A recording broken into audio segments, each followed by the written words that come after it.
अगले सीन में जब हरमन अनीता को बताता है कि प्रिंसेस ने गलती से टेररिंग कैसर को जला दिया है तो अनीता चिल्लाते हुए कहती हैं, हमें बस उस डरावने सपने को छोड़ना था। फिर वो पूछती हैं कि क्या दूसरा वुल्फ डॉग बनाया जा सकता है, यानी कि जो टेररिंग कैसल में जो भी हुआ था वो सारी चीज़ें अनीता ने ही की थी। तो फिर हरमन कहता है कि जिस समय में आपको चाहिए वैसा करना इम्पॉसिबल है।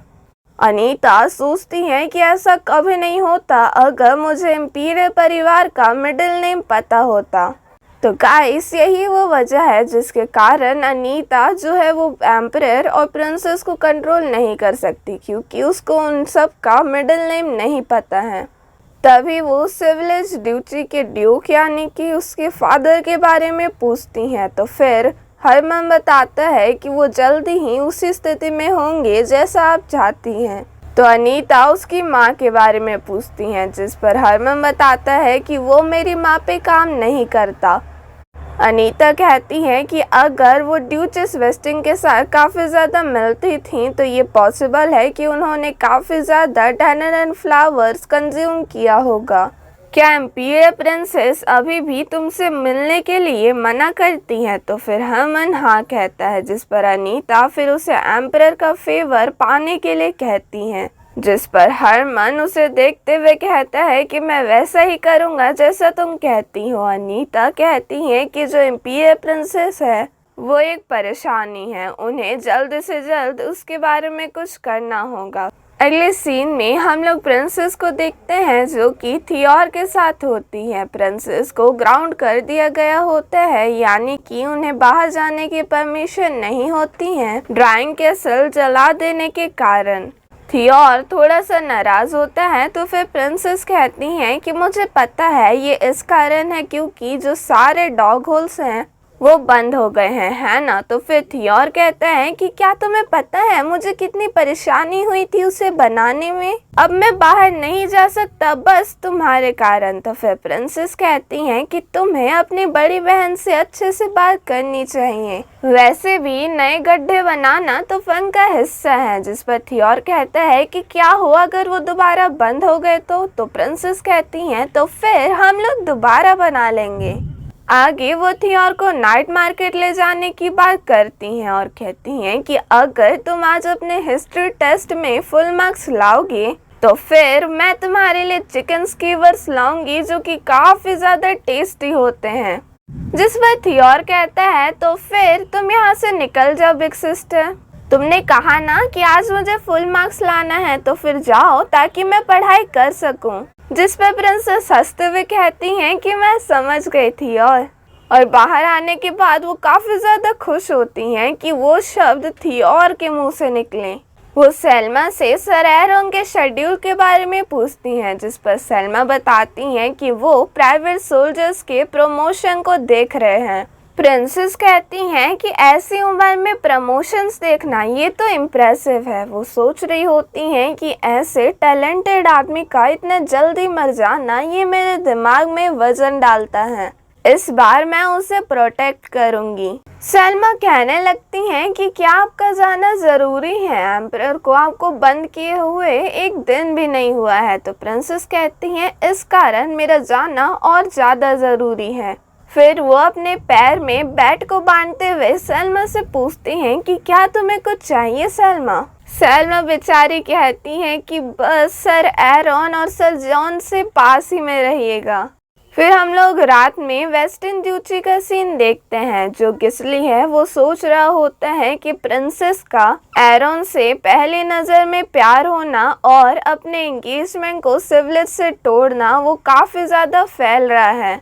तभी वहाँ पर एरोन आता है जिसे गिस्ली ने बुलाया होता है। गिस्ली पूछता है कि क्या तुम आज भी हर हाइनेस से मिले, जिस पर एरोन कहता है कि हाँ मैं आज प्रिंस थियोर से भी मिला। गिस्ली एरोन से पूछता है कि क्या तुम हर हाइनेस के साथ एक रिलेशनशिप में हो। तो फिर एरोन कुछ भी सीधे से नहीं बताता है, जिस पर गिस्ली चिल्लाता है तो फिर तुम उनके साथ घूमते फिरते क्यों रहते हो। तो एरोन कहता है कि वो बस हो जाता है। गिस्ली परेशान होते हुए कहता है कि तुम जिस औरतों में बिल्कुल भी इंटरेस्ट नहीं है वो इंपीरियल प्रिंसेस के साथ इन्वॉल्व हो रहा है। ये काफी ज्यादा अजीब है। नहीं रुको, क्या तुम इंपीरियल प्रिंसेस को उनकी एंगेजमेंट तोड़ने में मदद कर रहे हो, जैसे कि एक कॉन्ट्रैक्ट रिलेशनशिप में होना, ताकि तुम अपने मैरिज को टाल सको? अगर तुम हर हाइनेस के साथ इन्वॉल्व हो रहे हो तो मैं बस यही सोच सकता हूँ। फिर वो एरॉन की तरफ देखते हुए, जो कि अपना मुंह मोड़ा हुआ होता है, कहते हैं कि एरॉन तुम मुझसे नजरें क्यों नहीं मिला रहे हो? तो एरॉन कहने लगता है कि मैंने ऐसा इसलिए किया क्योंकि मैंने सोचा कि और कोई औरत मेरे पास नहीं आएगी अगर मैं हर हाइनेस के साथ इन्वॉल्व होऊंगा। तो उससे ऊपर ये एक ऑर्डर था। तो फिर गिस्ली कहते हैं कि जैसे तुम बात कर रहे हो मुझे लगता है कि तुम्हें पता है कि तुमने क्या गलत किया है, जिस पर एरॉन काफी अच्छे तरीके से माफी मांगता है। गिस्ली पूछता है कि मुझे पहले से ही पता है कि तुम्हारे अंदर प्रिंसेस के लिए कोई फीलिंग्स नहीं है, लेकिन क्या हर हाइनेस के अंदर भी तुम्हारे लिए कोई फीलिंग्स नहीं है? जिस पर एरॉन हाँ कहता है। तो गिस्ली कहता है तो फिर ये ठीक होना चाहिए।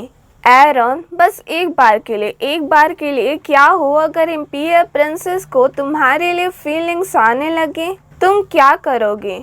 और ये सीन यहीं पे कट हो जाता है। फिर अगले सीन में एरॉन अपने फादर को देखता है और उनकी बातें सचमुच कुछ इस प्रकार होती हैं। उसके फादर कहते हैं, रूमर्स ये ज़्यादा कुछ नहीं है, परेशानी, मैं माफ़ी मांगता हूँ मम्मी को परेशान करने के लिए, खाना वो जल्दी ही हो जाएगा। अच्छा, तभी वहाँ पर आधी नींद में गिस्ली भी आ जाता है। फिर हम लोग को उनके खाने का सीन दिखाया जाता है, जिस पर ड्यूक गिस्ली से एजल के बारे में पूछते हैं, जिस पर वो बताता है कि अंकल सुबह सुबह ही निकल गए क्योंकि उन्हें इंपीरियल गार्ड्स के साथ कुछ काम था। फिर वो कहते हैं एरॉन बॉर्डर्स? तो फिर एरॉन कहता है कि मैं अंकल के साथ चले जाऊंगा जब मेरा कमिंग ऑफ एज सेरेमनी पूरा हो जाए। बेचारा वेटर पीछे से सोच रहा होता है कि उन लोग ऐसे बात कैसे कर पा रहे हैं एक दो शब्द में। अगले सीन में एरॉन प्रिंसेस के साथ बाहर आया हुआ होता है। प्रिंसेस कहती हैं कि एरॉन यहाँ पर आओ, तुम हमेशा की तरह आज भी सुंदर हो एरॉन। जिस पर एरॉन शुक्रिया कहता है। फिर प्रिंसेस कहती हैं कि आज मैं थोड़ा सा चलने का सोच रही हूँ, क्या तुम्हें भूख लगी है? तभी प्रिंसेस उसके कोट पे फ्लावर्स लगा देती हैं।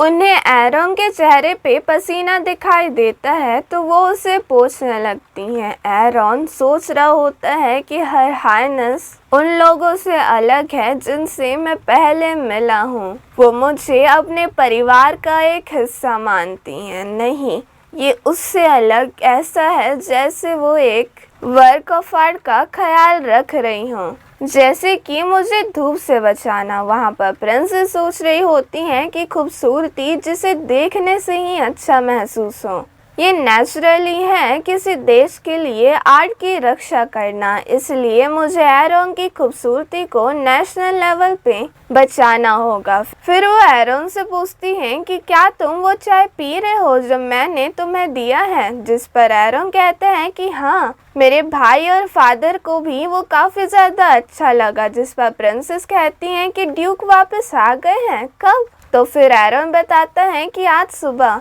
प्रिंसेस सोचती हैं कि एक सोल्जर जो कि एम्परर से काफ़ी ज़्यादा लॉयल है, वो आदमी जिसे एलाइस का अटूट दीवार कहा जाता है, जब उन्होंने अपने छोटे भाई, बेटों और बीवी को खो दिया, वो काफ़ी ज़्यादा कमज़ोर हो गए और पूरी तरीके से टूट गए। जब मैंने सुना कि उनकी मृत्यु एक मेंटल डिसऑर्डर की तरह हुई है, मैंने सोचा कि ये एक सपना है। जो नोबल्स थे एम्परर के साइड में, वो पूरी तरीके से बिखर गए जब उन्होंने अपने कैप्टन को खो दिया और फिर सिविलिज ने एम्पायर के ऊपर कब्जा कर लिया। क्योंकि एजल बॉर्डर्स पे नहीं जा रहे हैं तो उनकी मृत्यु पिछले बार की तरह तो नहीं होगी, लेकिन मुझे उन्हें प्रोटेक्ट करना होगा क्योंकि सिविलिज वेस्टिंग को कमज़ोर करने के लिए हार नहीं मानेंगे। मुझे वेस्टिंग की मिलिट्री पावर को बचा के रखना होगा, तभी मैं सिविल से लड़ पाऊंगी। एरॉन गिस्ली की वही बातों को याद कर रहा होता है कि क्या हो अगर इंपीरियल प्रिंसेस तुम्हारे लिए फीलिंग्स डेवलप कर ले, जिस पर एरॉन ने कहा होता है कि ऐसा कुछ कभी भी नहीं होगा। एरॉन सोचता है कि मैं तो उनके प्यार में नहीं पड़ूंगा, लेकिन क्या ये सेम चीज उनके लिए कहा जा सकता है? क्या वो अक्सर इतने ज्यादा मेहनत करती हैं उस व्यक्ति के लिए जिनसे वो प्यार भी नहीं करती? तभी प्रिंसेस कहती हैं कि एरॉन, क्या तुम कुछ कपड़े खरीदना चाहोगे? दुकान में वो दुकानदार से कहती हैं कि मुझे तुम्हारे बेस्ट कपड़े दिखाओ, क्योंकि उन्हें जो पहनेगा वो आदमी होगा जिससे मैं प्यार करती हूँ। और फिर उसके बाद एक फैशन शो चलने लगता है। प्रिंसेस सोचती हैं कि मैं अभी काफ़ी ज़्यादा खुश हूँ, और इसी खुशी में वो कुछ ज़्यादा ही कपड़े खरीद लेती हैं। प्रिंसेस कहती हैं कि पागल जो कि अपने कंट्री को बर्बाद करेंगे, वो पैसे खर्च करने में तो बिल्कुल भी नहीं कतराते हैं। तभी वो एरॉन को उन पपीज़ के बारे में बताती हैं कि वो डॉग्स नहीं बल्कि ब्लैक वुल्फ डॉग्स हैं। जिस दिन प्रिंसेस कैसल वापस आई थी, उस दिन थियोर उनके कमरे में आया था डॉग होल के बारे में कंप्लेन करने के लिए। तब सर जैसे ने कहा था, मैंने सुना था कि वो खत्म हो गए थे विचेस के कारण, लेकिन ऐसा लगता है कि वो एक झूठ था। प्रिंसेस कहती हैं कि खत्म विचेस? तो जैसे कहता है कि हाँ, जो मेन इंग्रेडिएंट है जिसका इस्तेमाल विचेस करती हैं खतरनाक दवाइयाँ बनाने के लिए, वो है एक बड़े ब्लैक वुल्फ डॉग का कच्चा खून। प्रिंसेस पूछती हैं कि तुम्हें इसके बारे में कैसे पता? तो वो कहता है कि मेरे फादर विचेस के बारे में रिसर्च करने पर थोड़े से सीरियस हैं। प्रिंसेस बताती हैं कि जो पपीज हैं वो भाई और बहन हैं। उन्होंने उनका नाम रियॉन और रायगा रखा है। जो फीमेल है उसका नाम है रियॉन और जो मेल है उसका नाम रायगा है। प्रिंसेस सोचती हैं कि रियॉन को प्यार करवाना पसंद नहीं, लेकिन रायगा कुछ ज़्यादा ही अटैच है। तभी वो एरॉन से पूछती हैं कि क्या तुमने नोटिस कर लिया है? तो फिर एरॉन हाँ कहता है। प्रिंसेस कहती हैं कि वो शायद मेरे पीछे हैं। फिर हम लोग कुछ बैंडिट्स को देखते हैं। प्रिंसेस सोचती हैं कि ऐसा लगता है कि सिविलियंस थोड़े से गुस्सा हो गए हैं। फिर वो एरॉन से पूछती हैं कि ये पहली बार है जब तुम्हारा डिसिप्लिन असली लड़ाई में बदल रहा है, तुम्हें कैसा महसूस हो रहा है? तो एरॉन कहता है कि ये बिल्कुल भी अच्छा नहीं लग रहा है। प्रिंसेस सोचती हैं कि उन्हें अपनी पिछली ज़िंदगी में जो ब्लैक मेज का स्पेल है उसको कैसे ठीक करना है वो पता नहीं चला था, तो इसलिए उन्हें एक को जिंदा छोड़ना होगा ताकि वो उसके बारे में पता लगा सके। इस तरह वो उस दुख को दोबारा नहीं सहेंगी जब वो अकेली खड़ी थी और सब कुछ ले लिया गया था। मेरे लोग जिनकी मैंने रक्षा की थी एम्परर की अथॉरिटी से, वो सब अभी अच्छे कंडीशन में हैं। यही समय है ब्राइट फ्यूचर के लिए एक नया रास्ता खोलने का। और फिर वो उनकी तरफ वार करने के लिए बढ़ती हैं। तो इसी के साथ हमारे चैप्टर्स यहीं पे ख़त्म होते हैं। अगर आपको वीडियो अच्छी लगी होगी तो लाइक कमेंट सब्सक्राइब से ज़रूर कीजिएगा। And thank you for watching.